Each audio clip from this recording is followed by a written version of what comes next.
ৰিমোটৰ আত্মসহায়ক গোটৰ মহিলাসকললৈ দিবলৈ লৈছো ডাঙৰ খবৰ।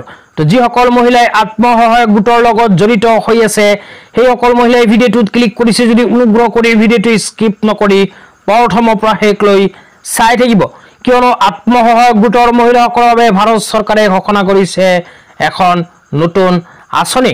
তো এইখন আঁচনিৰ জৰিয়তে প্ৰতিগৰাকী আত্মসহায়ক গোটৰ মহিলাসকলে লাভ কৰিব 1 লাখকৈ টকা।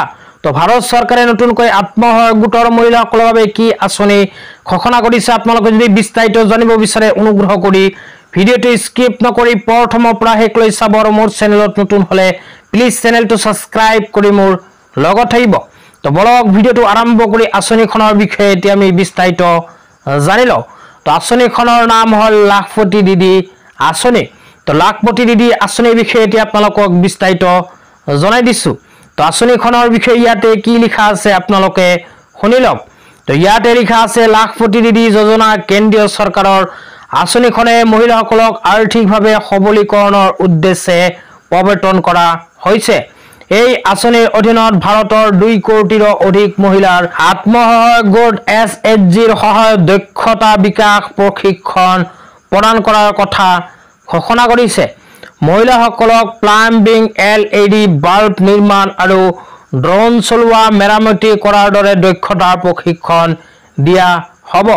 ইয়াৰ দ্বাৰা মহিলাই বছৰি কমেও 1 লাখ টকাৰ বহনক্ষম আয় কৰিব পাৰিব। তাৰ পিছত কোৱা হৈছে লাখপতি দিদি যোজনা কেতিয়া ঘোষণা কৰা হৈছে।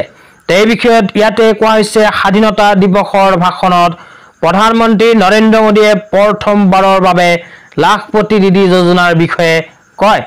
আজি মহিলা আত্মসহায়ক গোট থাকিব লাগে মোৰ 2 কোটি লাখপতি দিদিৰ লক্ষ্যৰে আজি আমি মহিলা আত্মসহায়ক গোটৰ কাম কৰি আছো। আমি আমাৰ মহিলা শক্তি, মহিলা নেতৃত্বাধীন উন্নয়নৰ সম্ভাৱনাক প্ৰসাৰিত কৰাৰ সময়তে আৰু যেতিয়া মই G20ত মহিলাৰ নেতৃত্বাধীন উন্নয়নৰ বিষয়সমূহ আগুৱাই লৈ গৈছো তেতিয়া সমগ্ৰ G20 গোটটোৱে ইয়াৰ গুৰুত্ব গ্ৰহণ কৰি ইয়াত গুৰুত্ব প্ৰদান কৰিছে। তেনেকুৱাকৈ ভাৰতৰ প্ৰধানমন্ত্ৰী ডাঙৰীয়াই ঘোষণা কৰিছে।